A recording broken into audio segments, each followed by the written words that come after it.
Good morning, year 12, or whatever time of day it happens to be when you are watching this. Today, we are going to be looking at scene 4 of A Streetcar Named Desire. Now, last lesson, we looked at this sort of climatic, traumatic moment in the play that ends with Stanley striking Stella, hitting his pregnant wife, and then sort of being bundled away by his male friends. Stella goes upstairs to Eunice, but crucially, Stella then comes back down. She descends back down the stairs, and we talked about the imagery of a kind of an angel being dragged down into hell and the significance of the two of them disappearing into the darkness at the end of that scene. Now, what's really interesting about that is that Blanche cannot believe what she's seeing. Blanche is completely blown away by the fact that her sister would go back to this man after he's treated her with this violence. So now what scene 4 is going to do is it's going to show us how that all plays out, and the contrast between these two sisters is going to become even more stark. You're going to see how much these two women contrast each other as scene 4 plays out. And Blanche is going to very much put her cards on the table, to extend the poker metaphor from the game the night before. Blanche is going to lay her cards out on the table and tell Stella exactly what she thinks of Stanley. So let's see how that goes. Again, I'm using this copy of the book, so page numbers relate to that, but you should be able to follow on with a different copy as well. One thing, this isn't a read along, okay? So you need to have read scene 4 before watching this video. This video is going to fly through language throughout the scene and some of the, but I've read it before we get into it. So scene 4 starts off with a really interesting description of Stella. We hear how, remember, this is a woman who's been domestically abused the night before, right? This is a woman who in the early part of her pregnancy has been hit by her husband, and yet her face is serene. Serene means very calm and peaceful. She has a book of coloured comics dangling from her hand. Now, this is an interesting idea here, because what this does is it infantilizes her. Do you remember this idea earlier of Stella crying on Stanley's lap when he's been away for a week, and we talked about how this makes her seem like a child? Again, there's something about the influence of Stanley that makes her quite childlike. Here we see her lying on the bed, and she's got a comic book in her hand, something we associate with much younger people, perhaps. Stanley's gaudy pajamas are there, so we've got this memory of Stanley's loud, bright brashness from the night before. But crucially, Stella has got a look of narcoticized tranquility. Narcoticized means drugged. So she's so peaceful, she's almost looks like she's been drugged. Now, it doesn't take much to imagine what the drug in Stella's life is. What is this thing she's addicted to? What is this narcoticizing influence in her life? It's not alcohol, it's not drugs, it's not anything like this. It is, of course, the love of this brutal alpha man, which to Stella serves as almost like a drug. Now, Blanche, by way of contrast, turns up looking like she's had a sleepless night, and her appearance entirely contrasts with Stella. So straight away from the start of scene 4, the way the two women look gives us this initial contrast between them, okay? Moving on to page 41, they start arguing. Blanche can't believe that Stella's come back in here, right? She cannot believe this idea that Stella would ever come back to this man. And she says, Stella replies, "You're making too much fuss about this." She describes how Stanley was as good as a lamb. Again, interesting animalistic imagery used to describe Stanley. Later in the scene, you're going to see Blanche use some animalistic imagery to describe Stanley, and you'll see it's a very, very different feel when she starts doing it. Let's just go on to this next slide. So he was as good as a lamb. She then talks about their wedding night, and she says how early in their relationship this kind of behaviour started. And she says, on their wedding night, bottom of page 41, he snatched off one of her slippers and rushed around the house smashing light bulbs with it. This was what Stanley did on their wedding night together. Blanche replies, you let him, you didn't run, you didn't scream. And Stella says she was sort of thrilled by it. So she's under no illusions, Stella. She knows that Stanley's rough, brutal behaviour is what attracts her to him. We're going to look at a simplified model of the human brain shortly, and we're going to see where Stella and Blanche fit into that model. But Stella is someone who's very, very in touch with and completely comfortable with her animal desires and her animal instincts, which is what draws her towards Stanley. She then tells Blanche she's not in anything she wants to get out of. She completely apologises for him. She says, oh, you know what it's like, poker nights, guys drink too much, but then it's his pleasure. You know, mine's going to the movies and bridge. And you see bridge is a card game that Stella apparently likes to play. What you see there is quite an interesting comparison, right? And it's a double standard, because Stella's saying, well, he likes drinking and sometimes hitting me in the face, and I like playing cards and going to the movies.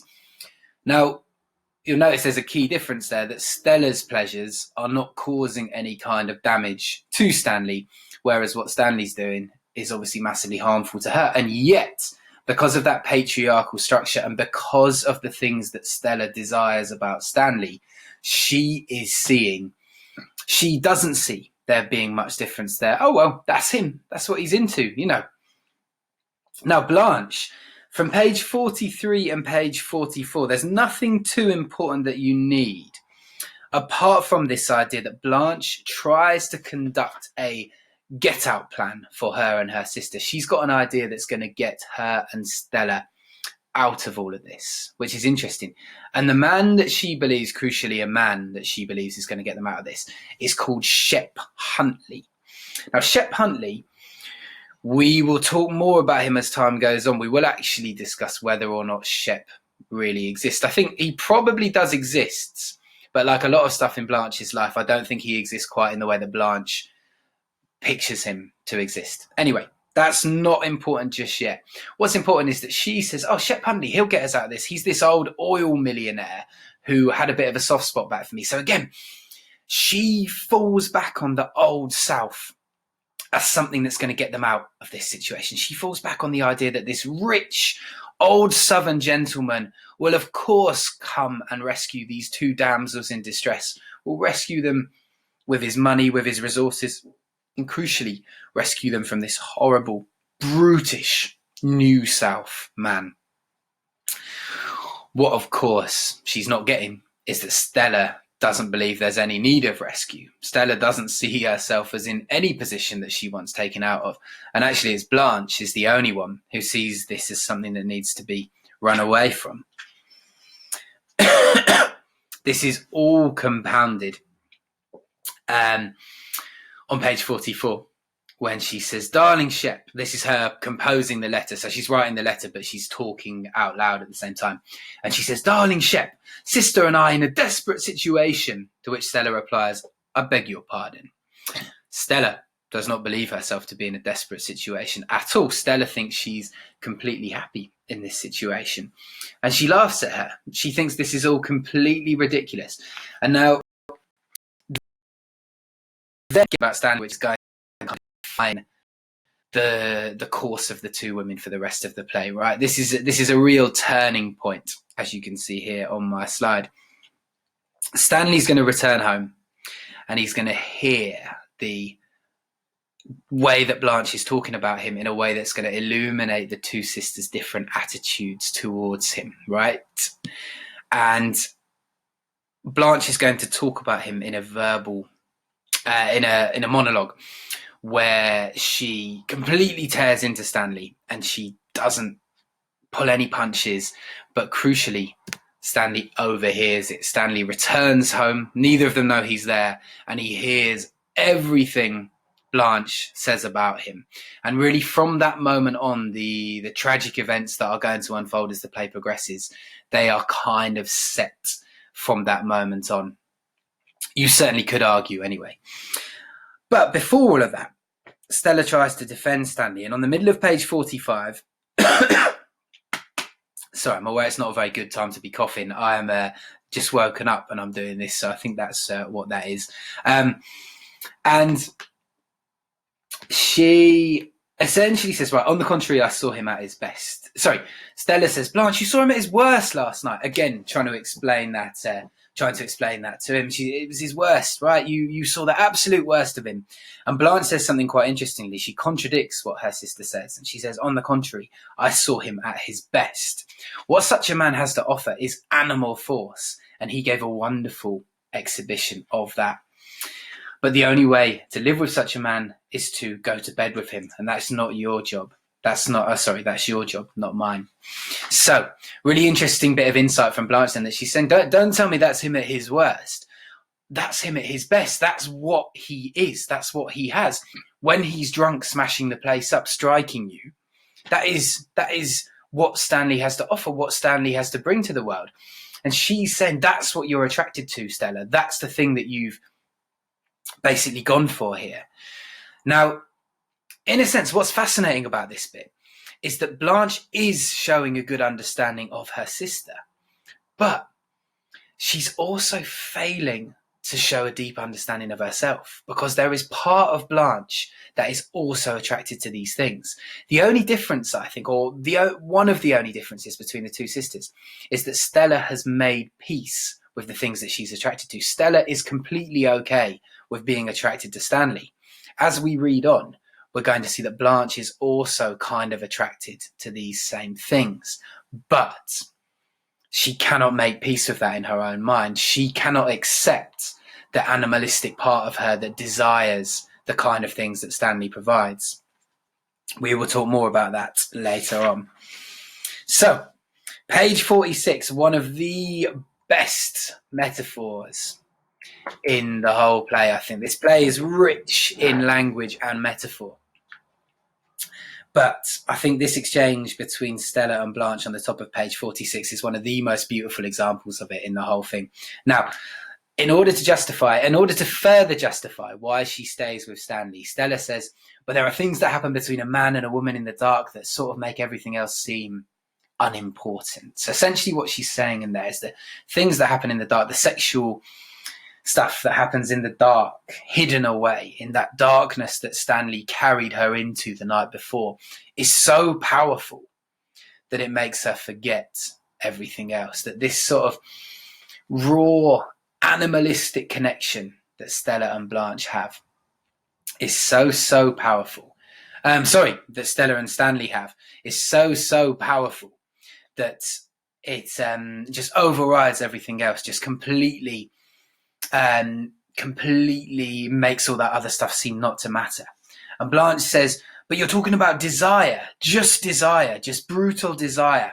The name of that rattle-trap streetcar that bangs through the quarter, up one narrow street and down the other. Now, Blanche is making a thinly disguised sexual innuendo there. She's saying, oh, just the thing that's got you with Stanley is just the same as that streetcar named Desire, the eponymous streetcar named Desire that the play is named after, going up one street and down another. So clearly she's alluding to sex at that point. And then Stella, showing a good understanding of her sister, says, haven't you ever ridden on that streetcar? Right? Haven't you ever ridden on that? Yes. And Blanche says something that you can read in a number of ways. She says, it brought me here. Now, what Blanche is doing is, on one level, she's pretending she doesn't understand Stella's question, because what Stella's doing is this double entendre, innuendo. Haven't you ever ridden that streetcar, Blanche? Haven't you ever gone with someone just because the sex and the attraction was so good? And then Blanche pretends that she thinks Stella is talking about the streetcar on the tracks, the tram. And she says, it brought me here. But that's one reading of it. A much more interesting reading of it would be that, whether consciously or subconsciously, Blanche is saying that that kind of behaviour has brought her to this place. So she's criticising Stella for being with Stanley. She's criticising Stella and saying, oh, you're being with this brutal alpha male man who's only good for smashing things up and being all powerful. Stella says to Blanche, well, haven't you ever ridden on that streetcar? Haven't you ever ridden on the streetcar named Desire and been with someone metaphorically like this? And Blanche says, it brought me here.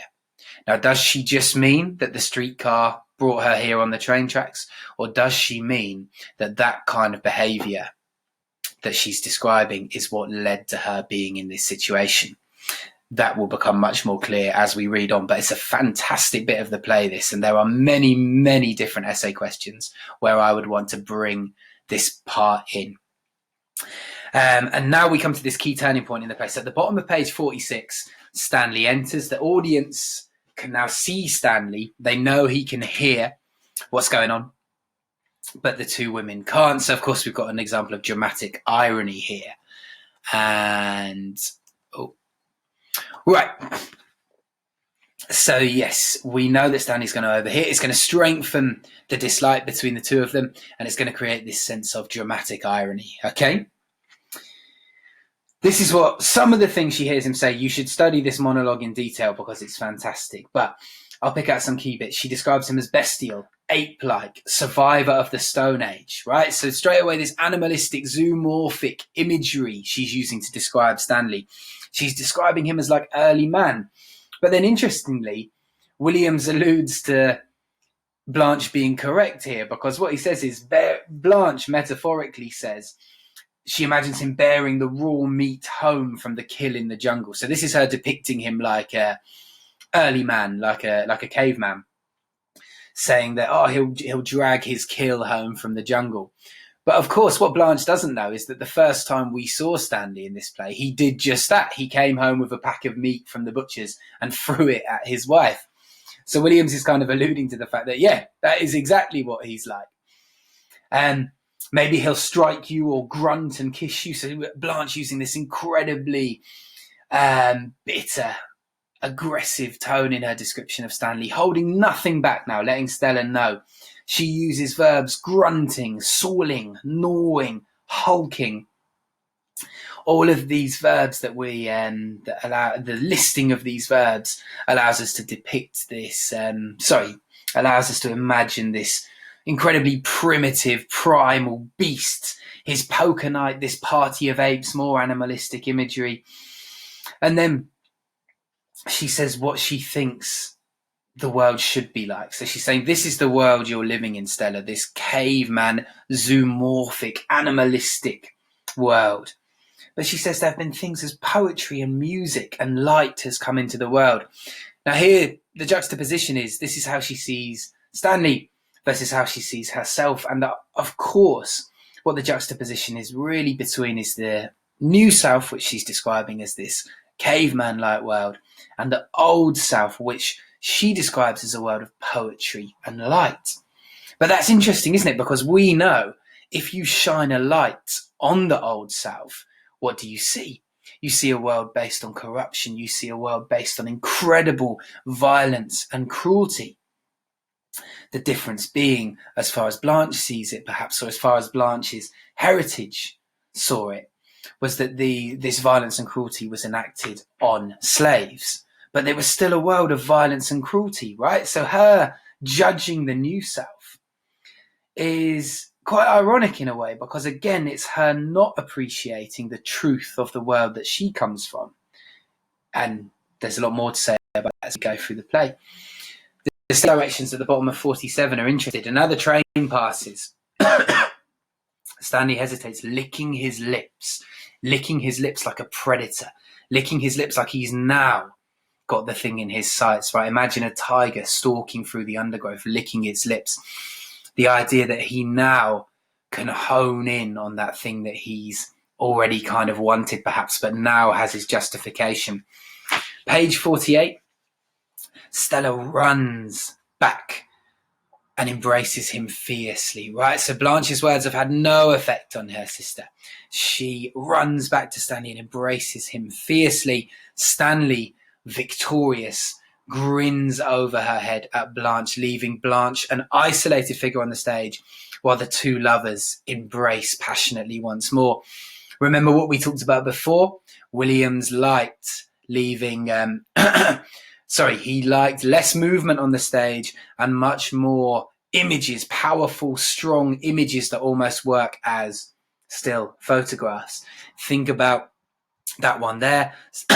Stanley hugging Stella, looking over the top of her at Blanche, his prey now, the person who's in his sights, and already his victory is starting to kind of play out in this horrible, horrible way. Now, that kind of wraps up the scene, but something I wanted to show you as well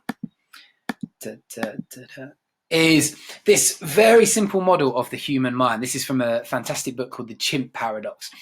And what it suggests is that there are these different parts to our brain, right? The frontal lobes, this is where our kind of humanity exists. This is where our sort of things like logic and reason and morality exists, okay? This is the part of your brain that is intelligent and tells you sort of things are right or wrong. The parietal part of the brain is where you store things, right? So that's a kind of memory bank.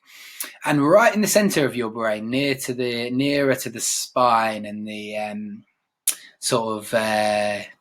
sensory section of the brain, is this limbic section. And the limbic section is our animalistic side, right? And what our limbic brain wants to do is basically all of those caveman type things, right? Our limbic brain wants to eat, survive, kill our enemies, reproduce. And basically our personalities are sort of a conflict between what our limbic mind would like to do and what our frontal brain tells it is the right thing to do. Now, obviously, if we had no limbic brain, that would be no good, because the species needed competitiveness, the drive to reproduce, all of those kind of things the species needed to survive. But in civilized modern society, you can't go around acting like that, obviously, for very, very obvious reasons. But a bit of that still exists, and of course it does. And our frontal brain is constantly trying to make peace with what society tells us is the right way to live and what our more primitive minds want. And somewhere in the middle, we find a compromise between those two things. Now, you could argue that Stella kind of exists over here, that she understands that there is a very, very animalistic part of her that desires Stanley, and she is okay. Her frontal brain has made peace with the fact that there is a strong, strong animalistic desire within her that Stanley is the perfect sort of answer to. Remember at the start of the scene, she looked narcoticized, she looked drugged from being with him. Blanche, by way of contrast, I would argue, lives kind of over here. She cannot accept that she has these animalistic desires. She cannot accept that within her are these base desires, and she wants to think that she lives in this world of civilization and art and music and all these things, and she spends her time running from this part of her, although what we're going to see as the play goes on is this part of her is very much there. Okay, at the moment she's just trying her best to hide it.